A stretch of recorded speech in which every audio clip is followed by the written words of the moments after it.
तहरीक इंसाफ का मुनहरिफ अरकान को शो कॉज नोटिस जारी करने का फैसला। 13 मुनहरिफ अरकान के शो कॉज नोटिस पर दस्तखत कर दिए गए। ज़राए के मुताबिक तहरीक इंसाफ के मुनहरिफ अरकान के शो कॉज नोटिस पर पार्टी के सेक्रेटरी जनरल असद उमर ने दस्तखत किए हैं।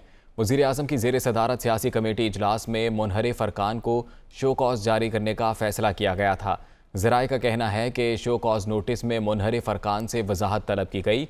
मुनहरिफ अरकान को 7 रोज़ के अंदर मुआफ़ी मांग कर गैर मशरूत पार्टी में वापस आने की मोहलत भी दी गई है। ज़राए का ये भी बताना है कि 7 रोज़ तक जवाब न देने और वापस न आने वालों के खिलाफ कानूनी कार्रवाई की जाएगी। वज़ीर आज़म इमरान खान के खिलाफ तहरीक अदम एतमाद का मामला। सेक्रेटरी कौमी असम्बली की जानिब से अदम एतमाद का नोटिस अरकान को जारी। ऐवान को वज़ीर आज़म के खिलाफ अदम एतमाद का नोटिस मौसूल होने से मुतल्लिक आगाह किया गया। वज़ीर आज़म इमरान खान के खिलाफ तहरीक अदम एतमाद का ये मामला है और सेक्रेटरी कौमी असम्बली की जानिब से अदम एतमाद का नोटिस अरकान को जारी कर दिया गया। वज़ीर आज़म इमरान खान को लोअर दीर में जलसा करना महंगा पड़ गया। डिस्ट्रिक्ट मॉनिटरिंग ऑफिसर लोअर दीर ने ज़ाब्ता अखलाक की खिलाफ वर्जी पर 50,000 रुपये जुर्माना आयद कर दिया। गवर्नर खैबर पख्तूनख्वा शाह फरमान, वज़ीर ख़ारजा शाह महमूद कुरैशी और वफाकी वज़रा असद उमर, मुराद सईद, परवेज़ खटक पर भी जुर्माना आयद किया गया है। जुर्माना आयद करने के फैसले में लिखा गया है, वज़ीर आज़म खुद या बज़रिया वकील तलबी के बावजूद पेश नहीं हुए। वज़ीर आज़म 3 रोज़ तक हुक्मनामा पर इलेक्शन कमीशन में अपील कर सकते हैं और अगर दोबारा खिलाफ वर्जी की गई तो मज़ीद कार्रवाई के लिए मामला इलेक्शन कमीशन भिजवाया जाएगा। वज़ीर आज़म इमरान खान की ज़ेर सदारत सियासी कमेटी का इजलास आज फिर होगा। इजलास में सिंध हाउस में होने वाले वाक़े मुनहरिफ अरकान से मुतल्लिक सुप्रीम कोर्ट में रेफरेंस पर मुशावरत की जाएगी। कौमी असम्बली का इजलास बुलाने और तहरीक अदम एतमाद से मुतल्लिक अमूर पर भी बात होगी। ज़राए के मुताबिक वज़ीर आज़म ने सियासी कमेटी का इजलास आज दोबारा बनीगाला में बुला लिया है। इजलास में परवेज़ खटक, असद उमर, फवाद चौधरी, बाबर अवान, हमाद अज़हर, शाह महमूद कुरैशी शिरकत करेंगे। इजलास में सिंध हाउस में होने वाले वाक़े पर मुशावरत की जाएगी। ज़राए ने बताया है कि मुनहरिफ अरकान से मुतल्लिक सुप्रीम कोर्ट में रेफरेंस पर भी मुशावरत की जाएगी। कौमी असम्बली का इजलास बुलाने और तहरीक अदम एतमाद से मुतल्लिक अमूर पर बात होगी। मुस्लिम लीग नून की नायब सदर मरीम नवाज़ ने सिंध हाउस वाक़े पर कहा, अगर थोड़ी बहुत इज़्ज़त बच गई है तो वही बचा कर निकल जाओ। सोशल मीडिया पैगाम में मरीम नवाज़ ने कहा, हुकूमत तो नहीं बचा सकते इंशाअल्लाह, मगर अगर कोई बची कुची इज़्ज़त है तो वही बचा के निकल जाओ। आप एक मुंतखब हुकूमत तो हो नहीं कि डट जाओ, इसलिए अब गुंडागर्दी का ही ऑप्शन रह गया है, वो भी हमेशा उल्टा ही पड़ता है।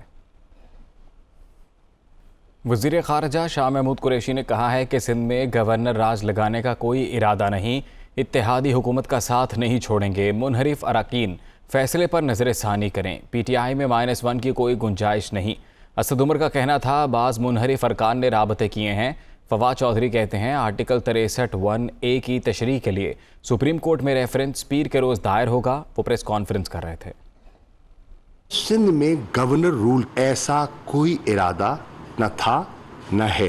बेजा सईद गनी साहब या बिलावल परेशान न हो, हमारे एलाइज हमें नहीं छोड़ेंगे। नून लीग पर वो भरोसा मेरी सियासी राय के मुताबिक कभी नहीं करेंगे। कहा जा रहा है कि उनको पंजाब की चीफ मिनिस्टरशिप ऑफर की जा रही है। अक्सरियत वहां नून लीग की, जब चाहे नीचे से कालीन खींच ले, तो उस चीफ मिनिस्टरशिप का और उसकी मुद्दत का क्या भरोसा। बरमला कहना चाहता हूं, तहरीक इंसाफ में -1 की कोई गुंजाइश नहीं है। एक से ज्यादा लोगों ने बाहर राब्ते भी किए हैं और पैगामात भी हमारे पास आए हैं। सुप्रीम कोर्ट से पूछ लिया है कि आप बता दीजिए कि हॉर्स ट्रेडिंग आइन अलाउ करता है या नहीं अलाउ करता। रेफरेंस इंशाअल्लाह ताला जो है ये मंडे को फाइल हो जाएगा। शेख रशीद साहब सिंध में गवर्नर रूल के ऊपर जो है उन्होंने कहा है कि ये एक ऑप्शन है, फिलहाल अमल नहीं करेंगे, लेकिन अगर आइनी तौर के ऊपर इसी तरह से जारी रहा तो फिर जाहिर है देख लेंगे।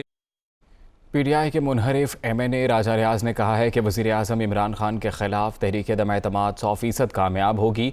मुनहरिफ अरकान पर पैसे लेने का झूठा इल्ज़ाम आयद किया जा रहा है। राजा रियाज का कहना था कि वो सिंध हाउस में मुकीम हैं। तहरीक अदम एतमाद में वज़ीर आज़म इमरान खान के खिलाफ वोट कास्ट करेंगे। उन पर पैसे लेने का इल्ज़ाम झूठा है। तहरीक अदम एतमाद में वोट कास्ट करने के बाद इलेक्शन कमीशन के पास इख्तियार है कि वो नाअहल कर दे। राजा रियाज ने दावा किया कि सिंध हाउस में PTI के 15 MNA मुकीम हैं। तहरीक अदम एतमाद के वोट कास्ट होने तक ये अरकान सिंध हाउस में ही मुकीम रहेंगे। वो अगला इलेक्शन नून लीग के टिकट पर लड़ेंगे। साबिक वज़ीर आज़म चौधरी शुजात हुसैन ने भी तहरीक अदम एतमाद के लिए PTI अरकान कौमी असम्बली को ख़रीदे जाने के इल्ज़ाम को मुस्तरद कर दिया। कहते हैं ये पहली तहरीक अदम एतमाद है जिसमें पैसा नहीं चला। एक बयान में चौधरी शुजात हुसैन ने कहा कि आजकल TV और अखबारों में आ रहा है कि नोटों की बोरियां खुल गई हैं। हत्ता के वज़ीर आज़म ने भी सिंध हाउस में नोटों की बोरियां खुलने का जिक्र किया है। यह अदम एतमाद की पहली तहरीक है जिसमें ना कोई वोट ख़रीद रहा है और ना वोट बेच रहा है। ये महज प्रोपेगेंडा है। उन्होंने एक बार फिर अपील की हुकूमत और अपोजिशन दोनों जल्द से जुलूसों का प्रोग्राम मुलतवी कर दें। जहांगीर तरीन ने ग्रुप अरकान को अहम पेशरफ्त का इंदिया दे दिया।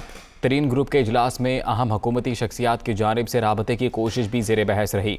आइंदा मुलाकातें जहांगीर तरीन की इजाज़त से मशरूत कर दी गईं।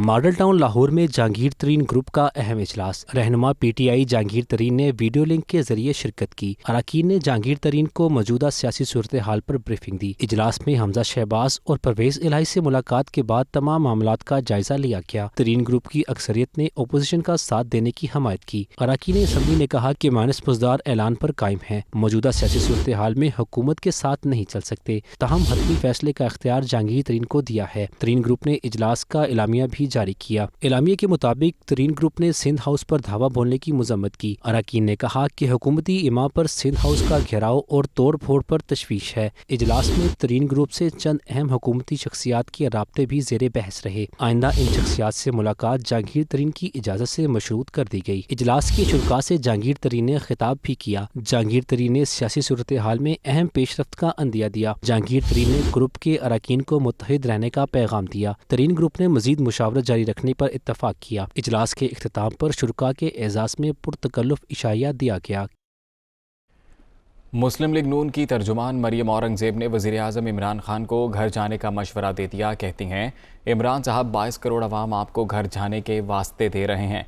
मरियम औरंगज़ेब ने अपने बयान में कहा कि इलेक्शन कमीशन ने कब क्या करना है आइन और कानून में दर्ज है। जो लोगों से कहते थे नहीं छोड़ूंगा उन्हें अपने लोग छोड़ गए। इमरान साहब मांगे तांगे का इक़्तिदार अपना नहीं समझना चाहिए। अक्सरियत ख़त्म और गुंडागर्दी शुरू हो गई है।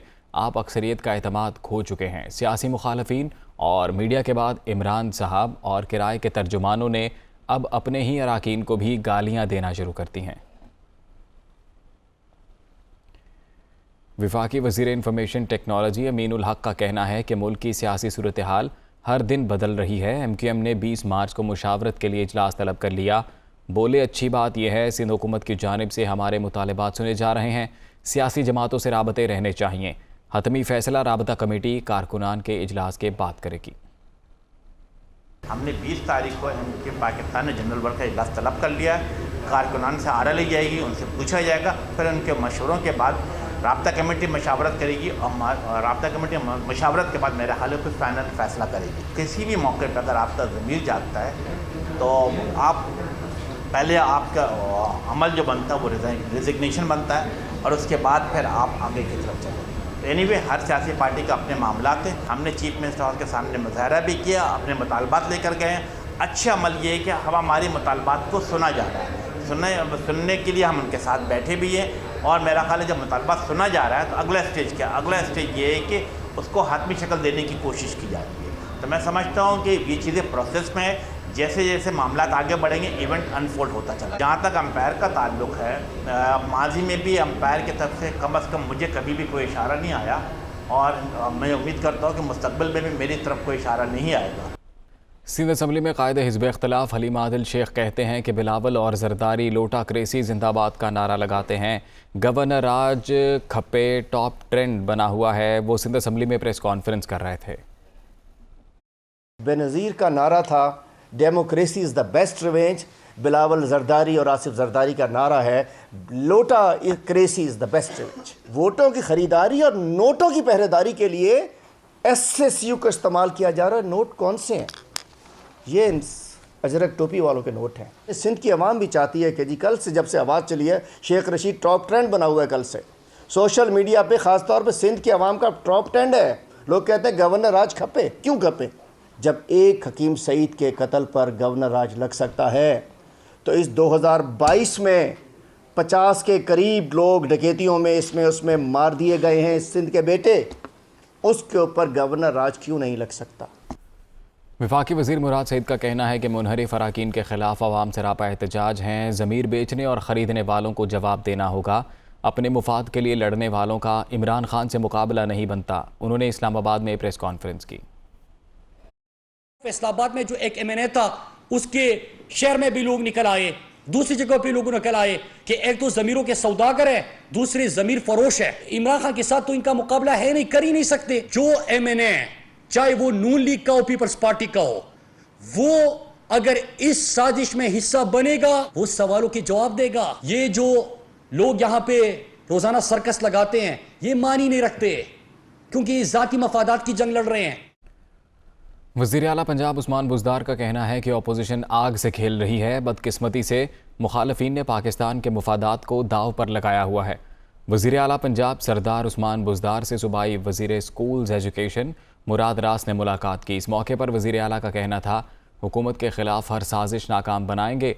छांगा मांगा और मरी की सियासत नहीं चलेगी। कप्तान के साथ कौम खड़ी है, शिकस्त मुखालफीन का मुक़द्दर है। अपोजिशन रहनुमाओं के भयानक चेहरे अवाम के सामने बेनकाब हो चुके हैं। तीरा में एक दहाई के बाद इलाके में वापस आने वाले ख़ानदानों को खुशामदीद कहने के लिए ग्रैंड जरगा हुआ। Core commander Peshawar lieutenant general Faiz Hamid ने अमन के लिए कबायली अवाम की कुर्बानियों को खराज तहसीन पेश किया।